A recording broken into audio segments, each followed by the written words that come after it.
IAS institute నిర్వహిస్తున్న all India scholarship exam pass అవ్వండి. 2 years ఫీజులో 50% మాత్రమే పే చేయండి. తిని దొంగుంటే మడిసికి గొడ్డుకు తేడా ఏముంటది? మడిసన్నాక కూసంత కళాపోసన ఉండాలి. ముత్యాల ముగ్గు సినిమాలోని రావు గోపాలరావు చెప్పే డైలాగ్ గుర్తుంది కదా.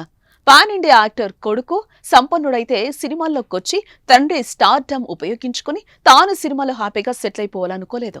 తన కళను కళతో రంగరించి జీవిత మాధుర్యాన్ని పొందుతున్నాడు. అందరూ ఆశ్చర్యపోయేలా దేశంగాని దేశంలో బతుకుతున్నాడు. ఇంతకీ ఆ స్టార్ హీరో కొడుకెవరు? అతడు చేస్తుందేంటే? స్టార్ కిడ్ చేసే పని గురించి తల్లి ఏం చెప్తున్నారు? అతని జీవిత దృశ్యంపై ఓ లుక్కేద్దాం. మలయాళ సూపర్ స్టార్ అంటే తెలియని తెలుగు ప్రేక్షకులు ఉండరు. మోహన్ లాల్ చేసిన సినిమాలు తెలుగులోకి డబ్బింగ్ అవుతూ అందరినీ అలరిస్తున్నాయి. మోహన్ లాల్ ఉంటే సినిమా బాగుంటుంది అనే ఫీలింగ్ ఆడియన్స్ లో కూడా ఉంటుంది. తెలుగులోనూ డైరెక్ట్ గాను నటించారు. అదే Janata garage cinema. Junior NTR కు పెదనాన్నగా చేసి అందరినీ మెప్పించారు. మన తెలుగులో వచ్చిన దృశ్యం 2 సినిమాలు మలయాళంలో మోహన్ లాలే చేశారు. అంతటి గొప్ప నటుడి కుమారుడు ఇప్పుడేం చేస్తున్నాడో తెలుసా? తిండి వసతి కోసం ఇతర దేశంలో పందులు, గొర్రెలు, గుర్రాలను సాకుతున్నాడు. అందుకు దారితీసిన పరిస్థితులను విశ్లేషిద్దాం. తండ్రి స్టార్ హీరో కావడంతో బాల నటుడిగా సినీ రంగంలోకి అడుగుపెట్టాడు ప్రణవ్ లాల్. ఆ తర్వాత స్క్రీన్ ప్లే రైటర్ గా మారాడు. అసిస్టెంట్ డైరెక్టర్ గా వర్క్ చేశాడు. కొన్నాళ్లకు హీరోగా మెరిశాడు. హృదయం సినిమాతో రికార్డ్స్ సృష్టించాడు. ఈ చిత్రానికి తెలుగులోనూ మంచి రెస్పాన్స్ వచ్చింది. ఆ తర్వాత వర్షంగల్కు శేషం సినిమాతో మరింత గుర్తింపు తెచ్చుకున్నాడు ప్రణవ్. ఓవైపు నటన, మరోవైపు దర్శకత్వం, రైటర్ గా అన్ని విభాగాల్లోనూ మంచి పట్టు సాధించాడు. అయితే ఇండస్ట్రీలో మంచి ఫేమ్ తెచ్చుకున్న ప్రణవ్ ఇప్పుడు సినీ రంగానికి దూరంగా ఉంటున్నాడు.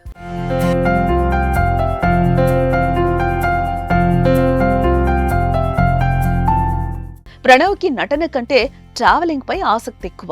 హీరోగా నటించడం ప్రారంభించిన 7 ఏళ్లలో కేవలం 5 సినిమాల్లోనే నటించాడు. ప్రతి సినిమా పూర్తయిన తర్వాత ఏదో ఒక ఊరికి వెళ్లడం ఆయనకు అలవాటు. అనుభవం కోసం అలా చేస్తాడు. ఇటీవల స్పెయిన్ వెళ్లిన ప్రణవ్ అక్కడ కూలి పనిచేస్తున్నాడు. అక్కడ ఓ ఫామ్ హౌస్ లో ఉంటూ గొర్రెలు, గుర్రాల కాపరిగా చేరాడట. ఎందుకు జీతం ఇవ్వరో కానీ భోజనం, షెల్టర్ ఇస్తారట. ఈ విషయాన్ని ప్రణవ్ తల్లి మోహన్ లాల్ భార్య ఓ ఇంటర్వ్యూలో చెప్పుకొచ్చారు. అంతేకాదు ప్రణవ్ లాల్ గురించి ఎన్నో ఆసక్తికరమైన విషయాలు వెల్లడించారు. మోహన్ లాల్ భార్య ప్రణవ్ తల్లి సుచిత్ర కొడుకు నటించే సినిమాల కథలు ఆమె వింటూ ఉంటారు. మోహన్ లాల్, సుచిత్ర దంపతులకు ఒక్కగానొక్క కొడుకు ప్రణవ్ మాత్రం సినిమాలతో పాటు ఇతర అంశాలకు సమ ప్రాధాన్యం ఇస్తూ ఉంటాడు.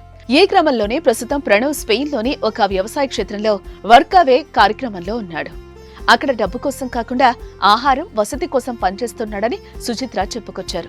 ప్రణవ్ తన సొంత ఆలోచనలపైనే బతుకుతూ ఉంటాడు. ఎవ్వరి మాట వినడు. అంత మాత్రాన మొండివాడు కాదు అని చెప్తున్నారు తల్లి సుచిత్ర. ఏడాదికి 1-2 సినిమాలు చేయమని అడుగుతున్నప్పటికీ కానీ ప్రణవ్ ఎప్పుడూ వినడు. కొన్నిసార్లు కొడుకు చెప్పిందే నిజమనిపిస్తుంది. జీవితంలో సమతుల్యత కావాలంటూ ఉంటాడు. అంటే లైఫ్ ఎప్పుడూ బ్యాలెన్సింగ్ గా ఉండాలంటుంటాడు.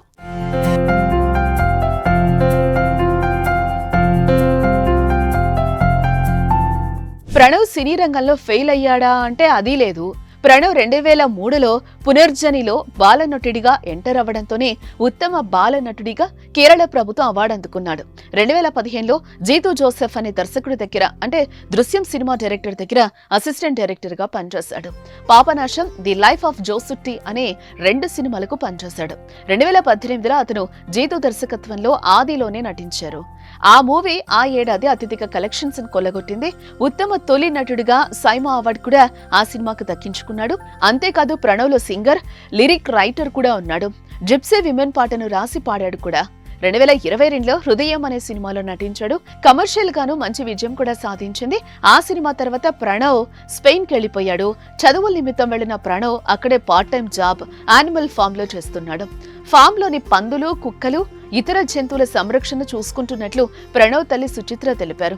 సినీ పరిశ్రమలో పనిచేయడానికంటే బయట ప్రపంచాన్ని ఎక్స్ప్లోర్ చేయడానికి బాగా ఇష్టపడతాడని ఆమె తెలిపారు. తన తండ్రికి పలుకుబడిని ఉపయోగించుకోవడానికి ప్రణవ్ ఇష్టపడడని, తనకి కావాల్సింది ఏదైనా సరే సొంతంగా సంపాదించుకుంటాడని తెలిపారు. ఈ రకంగా సినీ రంగంలోనూ తనదైన ముద్ర వేసుకున్న ప్రణవ్ సాధారణ జీవితానికి ప్రాధాన్యం ఇవ్వటం విశేషం. అందరూ ప్రణవ్ సింప్లిసిటీకి హ్యాట్స్ ఆఫ్ చెప్తున్నారు.